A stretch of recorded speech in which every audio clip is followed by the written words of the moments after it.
আব্বাজান মুসলমান ভাইরা আমার আল্লাহ পাক রব্বুল আলামিন পবিত্র কোরআনুল মাজিদ আল্লাহ তাআলা নিশাব পঞ্চম পারা 80 নম্বর আয়াত আমার আল্লাহ পাক কালামুল্লাহর মধ্যে জানিয়ে দিলেন মাইয়ুতিল্লাহ মাইয়ুতির রাসূল ফাকাদ আতা আল্লাহ। পৃথিবীর মানুষ সরব আমার নবীজিকে তোমরা প্রেম করো, আমি আল্লাহ ফাকাদ আতা আল্লাহ, আমি আল্লাহকেই তোমাদের প্রেম করা হবে। চলুন না মুসলমান বাবাজি, দুনিয়ার জমিনে নবী এলেন। ও মুসলমান বাবা, আমার আল্লাহ পাক আদম নবী থেকে ঈসা আলাইহিস সালাম পর্যন্ত কমবেশি 1,24,000 কমবেশি পীর আল্লাহ পাক নবী দিলেন, কমবেশি নবী রাসূল আল্লাহ পাক জমিনে দিলেন। তারা বলেছিলেন লা ইলাহা ইল্লাল্লাহ, আল্লাহকে এক বলে জানো। আপনার তিনাদের কালেমা বলেছিলেন, কেউ বলেছিলেন মুসা কালিমুল্লাহ, কেউ বলেছিলেন ঈসা রূহুল্লাহ, কেউ বলেছিলেন আদম সফিউল্লাহ, কেউ বলেছিলেন নূহ নাজিউল্লাহ। আব্বাজান মুসলমান ভাইরা, আল্লাহ পাকের দ্বীন তারা প্রচার করেছিলেন, কিন্তু আল্লাহর জমিনে দ্বীন মুকাম্মাল হয় না। আমার আল্লাহ পাক একজন নবীকে দিলেন, যেই নবীর নাম তাওরাতের ভিতরে, একজন নবী দিলেন যার নাম জবুরের ভিতরে, একজন নবীকে আল্লাহ পাঠায়া দিলেন যার আপনার নাম ইনজিলের ভিতরে। আমার আল্লাহ পাক বলেন ইসমুহু ফিস সামাই আহমদ ওয়া ফিল আরদি মুহাম্মদ, আকাশে যার নাম আমি আল্লাহ রেখেছি আহমদ, জমিনে যার নাম রেখেছি আহমদ মুহাম্মাদুর রাসূলুল্লাহ সাল্লাল্লাহু তাআলা আলাইহি ওয়াসাল্লাম। বাবাজি চলুন না, আল্লাহর হাবিব দু জাহানের বাদশা আপনাকে আমাকে দ্বীন দিতে গিয়ে, নবী আমার ইসলাম প্রচার করতে গিয়ে, নবী আমার কত যন্ত্রণা, নবী আমার কত কষ্ট আপনার পোহালেন। ও মুসলমান বাবাজি, পৃথিবীর জমিনে কোনো মুমিনের উপরে যদি বালা চলে আসে, কোনো মুমিনের উপরে যদি বাবা কোনো পরীক্ষা চলে আসে, কিছু মানুষ বলে আল্লাহর প্রেমিক হয়ে জীবনে কোনো লাভ হলো না, কেননা ওই মুমিন ব্যক্তি আল্লাহকে ভালোবাসে, নবী নবী নবী জিন্দেগিতে করলো, কিন্তু তার জীবনে আপনার অভাব যায় না, তার জীবনে দুঃখ কষ্ট লেগে আছে, রোগ ব্যাধি লেগে আছে। আমার আল্লাহ পাক বলে বান্দারে, আমার নবীজির হাদিস আর দুনিয়া উমাজরাতুল আখিরাহ, দুনিয়াটা আখিরাতের বাজার, দুনিয়াটা কষ্টের বাজার। আল্লাহর নবী তিরমিজি শরীফের ভিতরে বললেন আর দুনিয়া সিজরুল মুমিনিন ওয়া জান্নাতুল লিল কাফিরিন। পৃথিবীর জমিনে আল্লাহর নবী বললেন দুনিয়াটা হলো মুমিনের জন্য জাহান্নাম, আর যারা দুনিয়ার জগতে যারা আয়েশ আরাম করতেছে, আমার নবী বললেন এদের জন্য আখিরাতটা হলো জাহান্নাম। জোরে বলুন। আব্বাজান মুসলমান ভাইরা, আল্লাহ আল্লাহ, চলুন না বাবাজি একটু আপনাদেরকে এগিয়ে নিয়ে যায়। আমার নবীজি 63 বছর জীবন, নবী আমার 23টা বছর কালেমার দাওয়াত দিলেন, লা ইলাহা ইল্লাল্লাহ মুহাম্মাদুর রাসূলুল্লাহ সাল্লাল্লাহু তাআলা আলাইহি ওয়াসাল্লাম। নবী আমার একাত্মবাদের ভাষার ধ্বনি দিলেন। ওগো মুসলমান, কখনো নবীকে এমন করে কষ্ট দেওয়া হলো, কখনো নবী সাজদার হালাতে উটনির পচা ভুঁড়ি চাপিয়ে দেওয়া হলো, কখনো নবী নামাজের হালাতে নবীর গলাটাকে রশি দিয়ে চেপে ধরা হলো, কখনো নবীর সাহাবীকে ডাইরেক্ট হত্যা করে দেওয়া হলো, কখনো নবীর প্রেমিকদেরকে আগুনে জ্বালানো হলো, কখনো নবীর প্রেমিকদেরকে উত্তপ্ত মরুভূমি গরমের উপরে চালানো হলো, আব্বাজান গরম তেলে ছেড়ে দেওয়া হলো, এমন করে গরম আঙ্গার আপনার আগুনের উপরে শুয়ে দেওয়া হলো।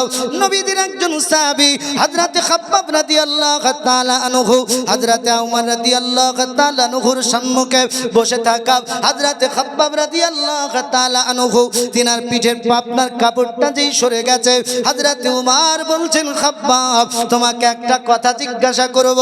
বলে হুজুর বলুন। বলে খাব্বাব মনে কিছু নেবেন না? বলে না না না। বলে খাব্বাব বলো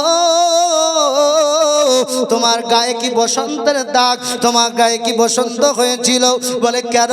বলে খাব্বাব তোমার পিঠের মধ্যে গর্ত গর্ত গর্ত খাদ খাদ আমি জায়গা দেখলাম, বসন্তের দাগ দেখতে পেলাম। হযরতে খাব্বাব রাদিয়াল্লাহু তাআলা আনহু, হযরতে উমর রাদিয়াল্লাহু তাআলা আনহু বলছেন খাব্বাব তোমার গায়ে কি বসন্ত হয়েছিল?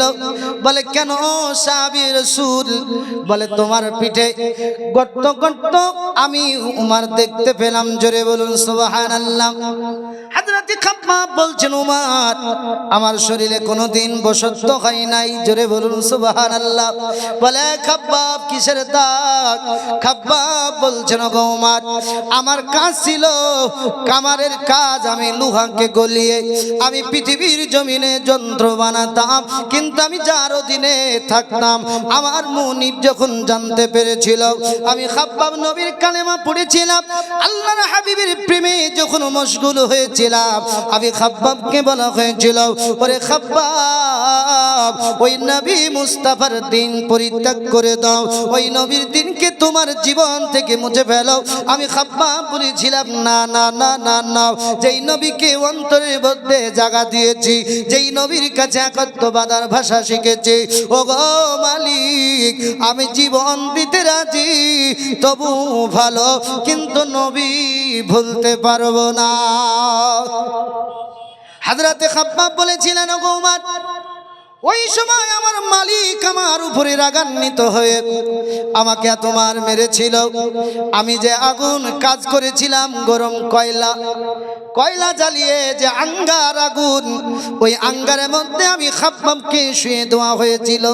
জোরে বলুন।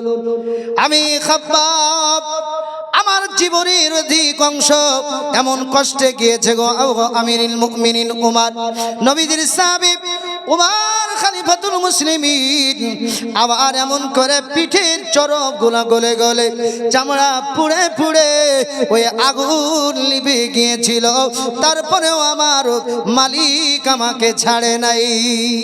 জোরে বলুন সুবহানাল্লাহ।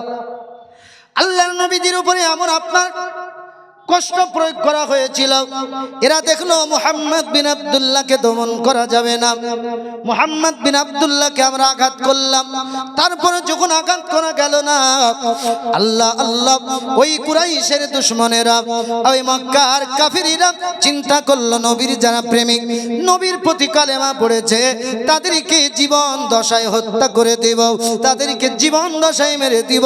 একজন মহিলার ইতিহাস বাপ নিয়ে এসেছে, যার নাম হলো হযরত উম্মে সুমাইয়া রাদিয়াল্লাহু তাআলা আনহা। এই উম্মে সুমাইয়ার মালিকের নাম ছিল আবু জাহিল। আবু জাহিল ডাক দিয়ে বলেছিল, উম্মে সুমাইয়া রে, আমি তোর মালিক, তুমি আমার গোলামী, তুমি আমার লন্ডি কাজের একজন মহিলা, তোমার মনে কোনো তামান্না হতে পারে না, আমি যেটা বলবো সেটা তোমাকে শুনতে হবে। হযরত উম্মে সুমাইয়া বলেছিলেন, মালিক গো, কি আপনার তামান্না? বলে উম্মে সুমাইয়া, আমাদের বাপদাদার ধর্ম হলো আলাদা, মুহাম্মদ বিন আব্দুল্লাহর ধর্ম হলো আলাদা। যদি জীবনে বাঁচতে চাও ওই নবী মুহাম্মদুর রাসূলুল্লাহর জীবন থেকে, নবীর প্রেম তুমি জীবন থেকে মুছে দাও, নচেত আমি আবু জাহিল তোমাকে জীবন দশায় জ্বালিয়ে দেব, জীবন দশায় তোমাকে শেষ করে দেব। হযরত উম্মে সুমাইয়া বলেছিলেন, আবু জাহিল আমাকে জীবনের ভয় দেখাবেন না, মৃত্যুর ভয় দেখাবেন না, আমি উম্মে সুমাইয়া জীবন দিয়ে দিব, তবু ভালো নবী ভুলতে পারবো না।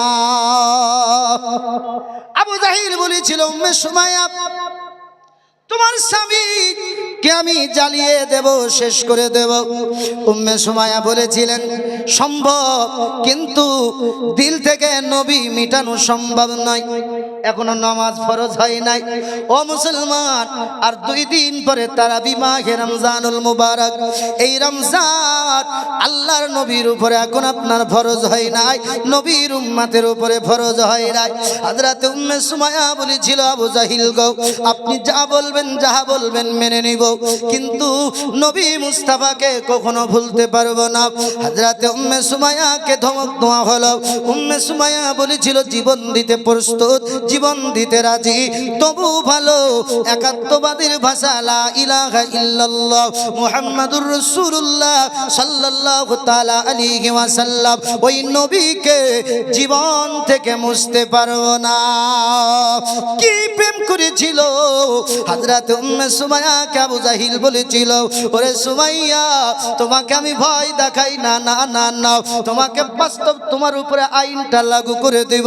ও মুসলমান, মুসলমান মানুষ আপনার মহিলার ভিতরে, নবীর আপনার গোলামিনীর ভিতরে। হযরত উম্মে সুমাইয়া ইসলামের ইতিহাসে সর্বপ্রথম নবীর প্রেমে জীবন দান করেছিলেন। জোরে বলুন সুবহানাল্লাহ। আবু জাহিল বলল, নবী ভুলবে না? বলে, না না না, নবী ভুলবো না। আবু জাহিল বলল, উম্মে সুমাইয়া গো, আমার হাতে নিজা আছে, বলল মাঝে দেখেছো? বলে, হ্যাঁ মালিক, আমি দেখেছি। ও গো, ও মক্কার সরদার আবু জাহিল, শুনে নাও, আমি এটা দেখেও ভয় পাই না। আল্লাহ আল্লাহ আল্লাহ। হযরতে উম্মে সুমাইয়া রাদিয়াল্লাহু তাআলা আনহার আপনার বক্ষস্থলে যে আপনার তীর মেরে দেওয়া হলো, নিজা মেরে দেওয়া হলো, হযরতে উম্মে সুমাইয়া বলেছিলেন, আবু জাহিল রে, আমি জীবন দিয়ে দিব তবুও ভালো, কিন্তু ঈমান দিব না। আমার ঈমানের নাম হলো মুহাম্মাদুর রাসূলুল্লাহ, আমার ঈমানের নাম হলো মহান আল্লাহ। এই আল্লাহ রাসূল এবং আল্লাহকে বলতে পারবো না। হযরতে উম্মে সুমাইয়ার এমন একটা জায়গায় আঘাত করে দেওয়া হলো, আল্লাহর জমিন থেকে তার জীবন নিভে গেল। হযরতে উম্মে সুমাইয়া তিনার আপনার শরীরটা নিস্তব্ধ হয়ে গেল। আবু জাহিল, উতবা, সাইবা, আবু জাহিলা, উমাইয়া বিন খালফ, উমাইয়া উতবা বিন রাবিয়া ও আপনার সাইবা বিন রাবিয়া, এরাও আপনার ক্ষান্ত হলো না। আল্লাহর নবীজির উপরে 3টা বছর জুলুম চালিয়েছিল। হাদিসে মুবারাকার মধ্যে পাওয়া যায় এই জুলুমটার নাম হলো সিয়াবে আবি তালিব। কি নাম? সিয়াবে আবি তালিব। আমাদের দেশে বাবা কেউ যদি জেনা করত, অবৈধ কাজ করত, মদ খেত, তাদেরকে বাবা এক ঘরে করে দিত না? পানি বন্ধ, দোকানের আপনার মাল বন্ধ, বলে এক করে কেউ কথা বলবে না। আবার নবীর বিরুদ্ধে বানি হাসিমের পক্ষে, আবানি হাসিমের জন্য, নবী পাকের খানদানের জন্য 3টা বছর আল্লাহর হাবিবকে মক্কার কুরাইশেরা, মক্কার কাফেরেরা আবার নবীজিকে আপনার এক ঘরে করে দিয়েছিল। আল্লাহর নবীজিকে ওই যে পাহাড়ের কুয়ার ভিতরে তালা বন্ধ করে দিয়েছিল। আল্লাহর নবীজির ওই জীবনীটাকে সিয়াবে আবি তালিব বলা হয়েছে। তারপরে আমার নবীজিকে যখন আটকাতে পারা গেল না, আল্লাহ আল্লাহ আল্লাহ, আমার নবীজির উপরে এত আপনার আঘাত করা হয়েছিল, নবীর প্রেমিকদেরকে আপনার কষ্ট দেওয়া হয়েছিল। আমার নবীজি তারপরেও শান্ত নন। আমার নবীজি কখনো পিছপা হন নাই। আমার নবী এগিয়ে গেছেন, কেননা আল্লাহ যার সঙ্গে, নবীর ভয় থাকতে পারে নাকি? আল্লাহ যার সঙ্গে, ওই নবীর কোন ভয় আছে নাকি?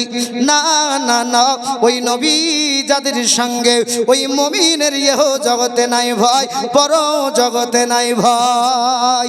জোরে বলুন সুবহানাল্লাহ। আব্বাজান মুসলমান ভাইরা, আমার নবীজি যখন মক্কা আপনার এমন করে কালেমার যখন প্রচার শুরু করে দিয়েছেন, আল্লাহর নবীজির কালেমা পড়ার কারণে অনেক প্রেমিকদের জীবন চলে গেল, কার চোখ চলে গেল, কার জীবনের অর্ধেক আপনার শরীরের অঙ্গ চলে গেল। আল্লাহ আল্লাহ। আমার নবীজি 11তম আপনার নবুয়ত এলানের বছর 11তম, আমার নবীজি সাল্লাল্লাহু তাআলা আলাইহি ওয়াসাল্লাম 11ই নববীতে, নবী আমার হজের মেহনতে, আল্লাহর নবী এখনো ইয়াসরিবের জমিনে নবী আমার কালেমা পৌঁছাতে পারেন নাই। ইয়াসরিবের কোন মানুষ, মদিনার মানুষ কেউ নবীর কালেমা পড়ে নাই। আল্লাহ আল্লাহ। ইতিহাস আপনাদেরকে বলছি, আল্লাহ আল্লাহ।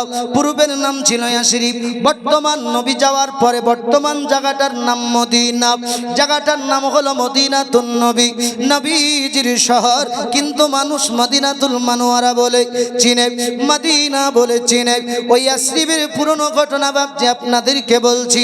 আল্লাহ আল্লাহ। মদিনাতুল মানওয়ারাতে 3টা আপনার মানুষ, গোত্রের মানুষ বসবাস করত। 1 নাম্বার হলো বানি আপনার আওয়াস, 2 নাম্বার হলো খাজরাজ, 3 নাম্বার হলো আহলে কিতাব, যাদেরকে ইহুদি বলা হয়, যাদেরকে ইহুদি আহলে কিতাব বলা হতো। আব্বাজান মুসলমান ভাইরা, হযরত ঈসা মুসার বংশধর, এদেরকে আহলে কিতাব বলা হয়েছে, এদেরকে ইহুদি বাগজি বলা হয়েছে। আল্লাহর নবীজির কলেমা এখনো মদিনাতে পৌঁছায়নি, এখনো ইয়াসরিবের মধ্যে পৌঁছায়নি। এই আওয়াস আর খাজরাজ 2টা গোত্রের মধ্যে বড় সম্পর্ক ছিল, এদের ভিতরে বড় আপনার বন্ধন ছিল। চলতে চলতে চলতে মক্কার প্রলোভনে এদের মধ্যে বড় একটা যুদ্ধ হয়। আল্লাহর নবীজির কলেমা ওই ইয়াসরিবের জমিনে যাওয়ার পূর্বে একটা বড় যুদ্ধ ঘটে যায়। যুদ্ধটার নাম হলো জঙ্গে বুআস। এই জঙ্গে বুআসের মধ্যে এই আউস আর খাজরাজের বড় বড় লিডারেরা, বড় বড় মোড়রেরা, মাতাব্বরেরা সব আপনার শেষ হয়ে যায়। আব্বাজান দুটো গোত্র আপনার নাকাম, কমজোর হয়ে যায়।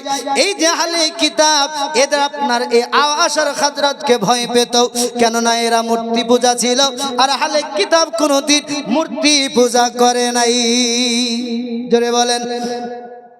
আউস আর খাজরাজ এই দুটো গোত্রের ঝামেলা হয়েছিল মক্কার মানুষের জন্য, কুরাইশের জন্য। মক্কার মূর্তি পূজা যারা ছিল এদের আপনার ইন্ধনে, এদের আপনার কথাতে যুদ্ধটা হয়েছিল। বড় বড় যখন লিডাররা মারা গেল, শেষ হয়ে গেল, দুটো গোত্রের মানুষ যখন আপনার নাকাম হয়ে গেল, কমজোর হয়ে গেল, এ আহলে কিতাবের কাছে তারা পরামর্শ নিত। আহলে কিতাব একটা তথ্য দিয়েছিল, হে আউস, হে খাজরাজ, তোমাদের লিডার থাকার কারণে, তোমাদের শক্তি থাকার কারণে আমাদেরকে অনেকবার ভয়ভীত করেছ, অনেক ভয় দেখিয়েছ, অনেক দাঁড়িয়েছ, কিন্তু শোনো শোনো, একজন নবী আসবে জগতে, নবীর নাম হবে আসমানে আহম্মদ, ওই নবীর নাম জমিনে হবে মুহাম্মদ সাল্লাল্লাহু তাআলা আলাইহি ওয়াসাল্লাম। শোনো, ওই নবীর যেদিন কলেমা পড়ব, ওই নবীকে যেদিন আপন বানাবো, আমরা তোমাদের মূর্তি পূজার উপরে কথা বলবো। কি বললো? যে তোমরা যে আমাদেরকে সাপোর্ট করো না, সেই দিন তোমাদের সঙ্গে কথা হবে। আল্লাহ আল্লাহ ঘটনা ঘটে গেল। আউস আর খাজরাজের আপনার ভিতরে আবার বন্ধন শুরু হলো। পরে এই আহলে ইহুদির কাছে তারা গিয়ে আসমানি কিতাবের কথা শুনতো, তৌরাতের কথা শুনতো, জবুরের কথা শুনতো, ইনজিলের কথা শুনতো। ওই আহলে ইহুদ তত্ত্ব দিয়েছিল একজন নবী জগতে আসবে, যার মায়ের নাম হবে আমেনা, আব্বার নাম হবে আব্দুল্লাহ, দাদার নাম হবে আব্দুল মুত্তালিব। ওই নবী আসবে মক্কাতে, নবীর গোত্র হবে বানি হাশিম। ওই নবী আসবেন কাবার পদদেশে। ওই নবীকে যদি কেউ আপন বানাতে পারে, ইহ জগতে লাভ, পর জগতে লাভ। জোরে বলেন সুবহানাল্লাহ। 11ই নবুয়তের 11তম বছর আল্লাহর নবীজি হজ পাক চলতেছে। হজের সিজনে নবী আমার গুটি গুটি গুটি গুটি কদম মোবারক রেখে নবী আমার গেলেন মিনা পাহাড়ে, যে একটা জায়গা, ঘাটিটার নাম হলো কুবা। হে মুসলমান, বর্তমান জায়গাটার নাম হলো মসজিদে কুবা। মসজিদে কুবা নাই কি গো? মসজিদে উকবা। হে বাবা, ওই জায়গাটার নাম হলো উকবা। আল্লাহর নবীজি ওই উকবা ঘাটিতে বসে গেলেন। নবী আমার বসে আছেন, কিন্তু এই খাজরাজ গোত্রের 6 জন ব্যক্তি আল্লাহর নবীজির কাছে আসলো। নবীজির কাছে আসার পর বলেছিল, মান আনতা, আপনি কে? নবী আমার বলেছিলেন, আনা মুহাম্মাদুর রাসূলুল্লাহ সাল্লাল্লাহু তাআলা আলাইহি ওয়াসাল্লাম। আমার নাম হলো মুহাম্মদ, আমার আব্বার নাম হলো আব্দুল্লাহ, মায়ের নাম হলো আমিনা, দাদার নাম হলো দাদা মুতাল্লিব, আর আমার দাদা হলেন কাবার মুতাল্লিব, আমার গোত্র হলো বানি হাশিম। আল্লাহর নবী বলেছিলেন, মানন্তা, তোমরা কে? তোমাদের বাড়ি কোথায়? কোথা থেকে বা তোমরা এসেছো? তারা বলেছিল, মুহাম্মদ, ও মুহাম্মদ, আমাদের বাড়ি হলো ইয়াসরিব, আমরা হলাম গোত্র আউস, আপনার খাজরাজ। এই খাজরাজ গোত্রের মানুষ আমরা হজ পাকে এসেছি মিনা পাহাড়ে। আল্লাহর নবীজি কিছুই বললেন না। নবীজির জবানে আসমানি কালাম তেলাওয়াত শুরু হলো, আল্লাহর কোরআন তেলাওয়াত শুরু হলো। নবীর যেই কালামুল্লাহ তেলাওয়াত, নবীর তেলাওয়াত শুনে 6 জন ব্যক্তি এক অপরকে দেখতে আরম্ভ করলো, এক অপরের সঙ্গে কথা বলতে আরম্ভ করলো। আহলে কিতাব যেই নবীর কথা বলেছে, আহলে কিতাব যেই রাসূলের কথা বলেছেন, ইনি সেই নবী। নবী যদি না হন, এত সুন্দর মিষ্টি ব্যবহার হবে না। নবী যদি না হন, এত সুন্দর তত্ত্ব কোরআনের দেবেন না। তারা চিন্তা করলো, আমরা মদিনাতে যাব, ইয়াসরিবে যাব, কিন্তু যাওয়ার পূর্বে এই নবীর হাতে কলেমা পড়ে আমরা ঈমান নিয়ে আসবো। জোরে বলুন সুবহানাল্লাহ। 6 জন ব্যক্তি মুসলমান নবীজির হাতে হাত রেখে আল্লাহর হাবিবের কলেমা পড়ে লা ইলাহা ইল্লাল্লাহ মুহাম্মাদুর রাসূলুল্লাহ সাল্লাল্লাহু তাআলা আলাইহি ওয়াসাল্লাম। নবীজির উপরে নবীজির একত্ববাদের ভাষা কালেমা যখন পড়ে নেওয়া হলো, 6 জন ব্যক্তি চিন্তা করলো, আহলে ইহুদ, আহলে কিতাব যেই নবীর কথা বলেছিল, যেই নবীর জন্য আমাদেরকে হুমকি দিত, ওই নবীর কলেমা আমাদের আগে কাউকে কাউকে পড়তে দেব না, ওই নবীর দিওয়ানা আমাদের আগে কাউকে হতে দেব না। আমরাই গিয়ে আশরিবে, আমরাই গিয়ে মদিনাতে নবীর কলেমার ডঙ্কা বাজাবো, জোরে বলুন।